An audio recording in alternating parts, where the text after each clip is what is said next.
Alright guys, today we're going to be doing a video response to Reaper Tate, who, since I've come out of this hiatus, he's become maybe my favorite channel. He just does these comic book discussion style videos that I think we like to do here on the channel.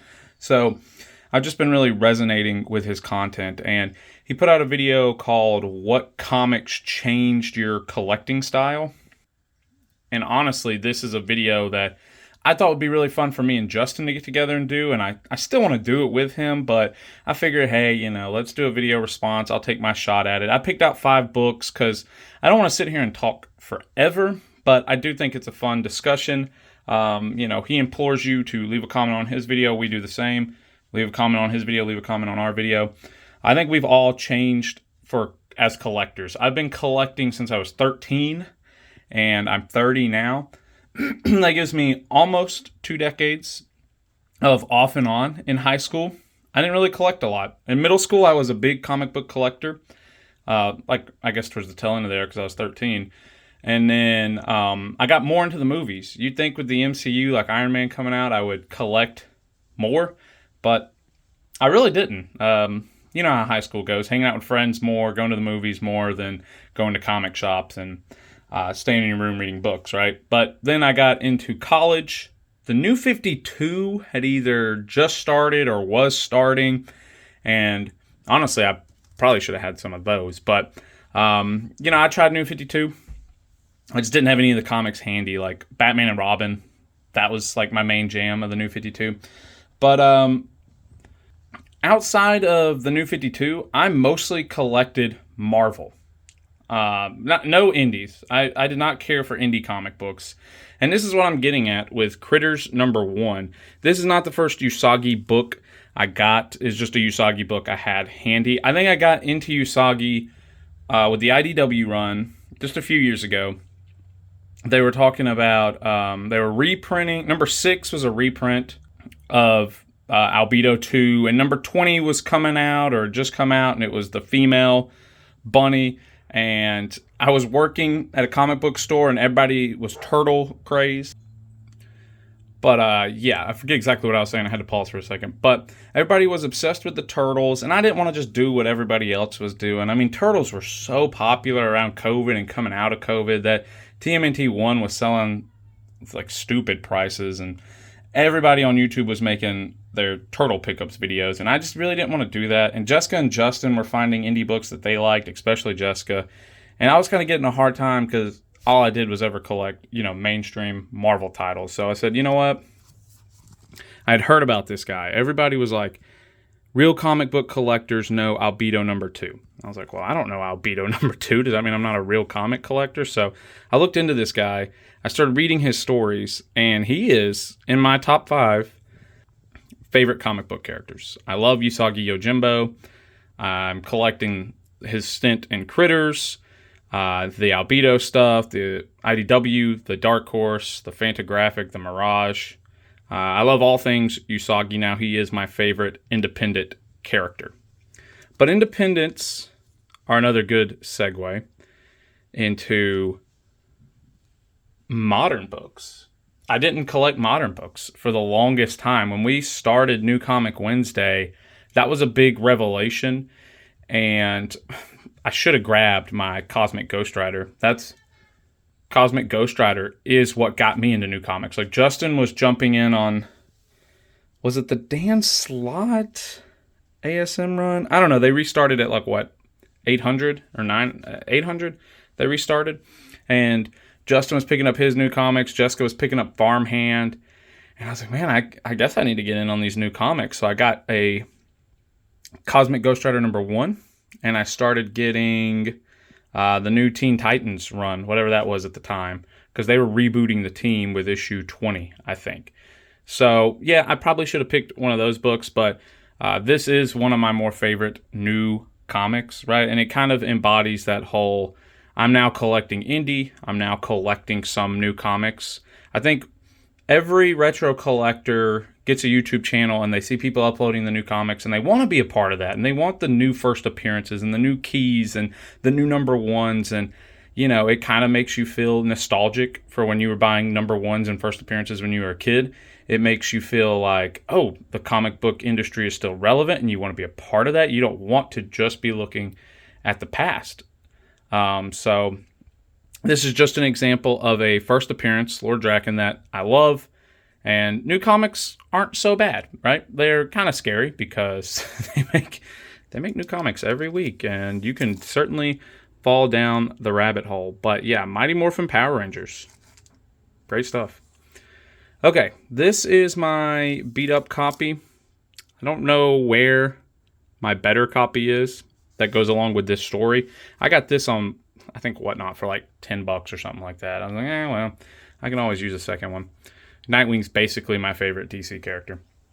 So the story with this is my gooder copy, my better copy of Tales of the Teen Titans 44 was, how do I say this? When we started, we were going to comic shops, and I'm a budget collector through and through, so I did not look at the individually priced books. I pretty much went for all the $1 books. And so you'd see me pick up a stack of like West Coast Avengers, stuff like that. I went to a comic show and bought like 50 issues of ROM for $20 or something. I don't remember the price, but it was ridiculous. I got almost the whole run for like $20 or something like that because, you know, I just liked reading comics, and I was used to being a kid where the only comics I got were like when my mom or dad went to yard sales or flea markets, and that's what they brought home to me, and that's what I had. I didn't have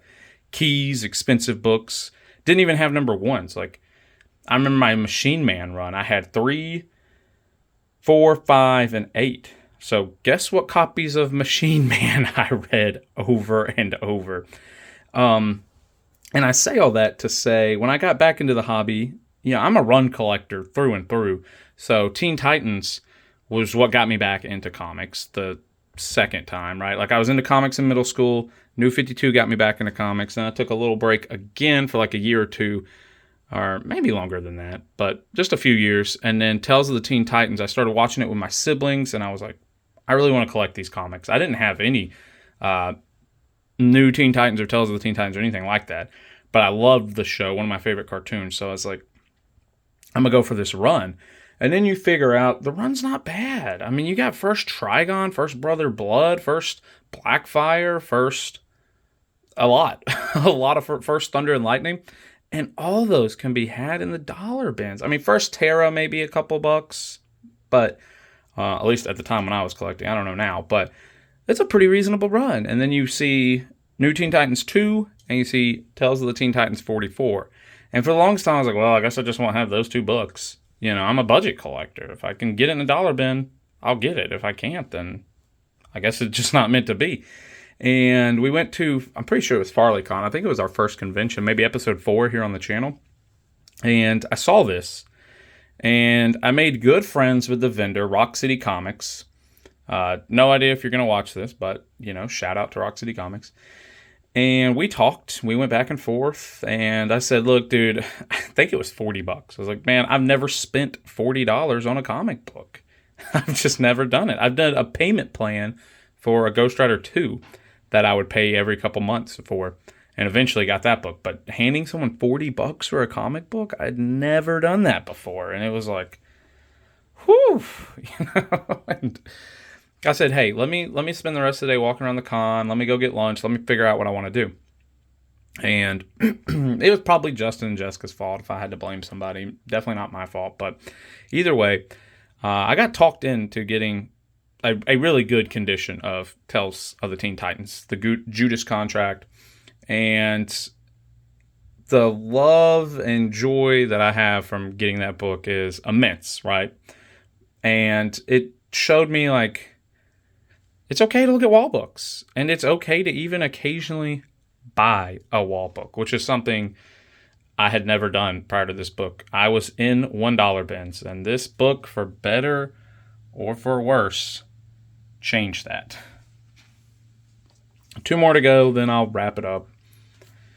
Daredevil, the Man Without Fear, number 2. So the reason this is here is I've always, like I said, I've always been a budget collector. I've never shied away from that. I've never been scared to say that. And Justin and I are always like, what's your cutoff for a comic book? And we always say, the newer it is, the better the condition's got to be, right? We don't want a coverless, detached, or straight up coverless book of a book that came out last week. You know what I mean? But we've agreed the further back you go, the less it matters. Especially when you get into like Golden Age. There are people who buy individual pages, if not panels, of old comics, just to say you have a page of these old books. And this is just the embodiment. This is the mantra of my collecting habits. This is like not so much how they've changed, but this is like how they've been perfected. Look at this book. I got this thing at Fantasy Factory, and me and Mike took it out. Mike from Fantasy Factory at the time. We took it out, and there's like BB holes in it. Like some punk, maybe in the 60s, who knows, took this thing out for target practice or something. It's crazy, but it's all there. It just, bits and pieces of it are going to be missing. But I haggled. I talked him down. He was asking like 90 maybe or 100 and something. And I talked him down to like maybe 75. I can't really remember. And again, I don't know what this is worth now. I bought this thing like 5 years ago. I feel like this was a pre-COVID book, but I could be wrong. This could have been right when COVID was starting. I don't remember. But either way, it's the only way I'm probably ever going to afford Daredevil 2. Like, again, I don't really look at prices. When I go to a convention, it's just like, oh, that's out of my price range. Or if I look on eBay. But I kind of just believe I'm in the right place at the right time for certain books. It's how I got my first Carnage and first Hobgoblin, if you just watch my ASM 5 pickups. And you'll see in the Cartersville Con video, it's how I got maybe another certain Daredevil Yellow Suit book. But there's no shame in books like these. Like, I know some people, they want mid-grade Golden Age, right? Like high-grade Bronze Age, mid-grade Silver Age, low-grade Golden Age, I guess is kind of like prevailing wisdom. But for me, dude, I don't care. If I really want the book and the condition is something I can live with, right? Like, Silver Age is still tough to be coverless, I think. I've got a 1950s Shazam, Captain Marvel that's coverless, and it's like I'm okay with that. But I also didn't pay a lot for that either, But yeah, this is just the personification of what I'm down to collect. Like, to me, oh, there you can really see it. To me, this is a perfect book. This is a beautiful copy of this book. And I wouldn't trade it for anything other than a higher grade Daredevil 2. Okay. Now, this is here because I spent a lot of time telling you guys that I'm a budget collector and that grades don't matter. I don't send comics in to get graded. I have no interest in that. I don't care. So, to me, if I can take it out, really what I just try for, if I can take it out and read through it, I'm good. I've bought some rough grades of books, but if I can take it out and read it, slide it back in the bag and board, then I'm happy with it, right? This is an example of paying up. And it's not a perfect copy. I won't even sit here and lie to you guys, but it's one of my favorite covers of all time. One of my favorite books of all time. Oddly enough, I have not read this one. I don't know what I'm doing. I need to get on that. I need to read this. I've got the trade. I don't know if it's an omnibus because it's in black and white, but I do have a way of reading this if I really wanted to. But either way, this I'll just say this, guys. There should be... Now, some people can make the hobby pay for itself, and those people this does not apply to. If you flip your comics, whatever, then this doesn't really apply to you. But if you're like me and you don't sell your comics, pro tip, just have a couple of comics that you want more than anything in the world and set your budget for those accordingly. And get them, right? Like, don't go into debt. Don't not be able to feed your family or pay your rent or something, depending on what book you're looking at. But this was nothing like that. This was nothing like that. Not going to put us in debt or anything over this book. But Some of you guys may be eyeing like Golden Age or something. And point is, just get the book you really want. I don't splurge on a comic book like this often. Like, I've only bought a comic of this price range twice in my life.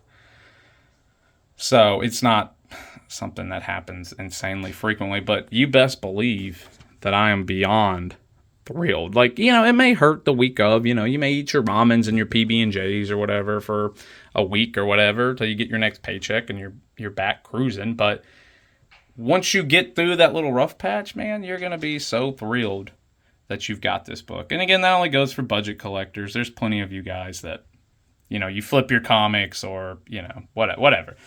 But if you're like me and buying a comic like this is a big deal and a big occasion, enjoy it, celebrate it, You got the book you want. And I used to never do this until 2020 or something like that, maybe 2019, whatever. I just shopped in dollar bins. So to have like these bad boys right here, I think it shows a lot of progress. Like if you watch our first couple of videos, me and Justin were talking about we wanted to buy First Apocalypse, but it was like $20. Who's got $20 to spend on, what is it, X Factor 4 or whatever? Yeah, who's got that much money to spend on a comic? And to see, my collection grow to this, I think it really shows coming out of the comfort zone, budgeting accordingly and having goals and wanting to accomplish those goals. So yeah, guys, go subscribe to Reaper Tate. I don't think this is the end of my collecting goal. Me and Alex the Comic Hoarder talk all the time about getting into Golden Age. And I watch a lot of his videos, and, he always warns it's addicting. And I told him, like, I'm living vicariously through you, dude. Like, yeah, I would love to have Action Comics or Superman's or even Shazam, the Wiz Comics, Captain Marvel stuff. Like, yeah, I'd love to have that stuff, but not right now. I'm perfectly fine buying my low to mid-grade Silver Ages and some Bronze Age stuff for you guys. So that's it. Let me know, how has your collecting changed? What comics embody that shift or, the perfection of your hobby collecting? Let me know, guys, and I will see you guys in the next one.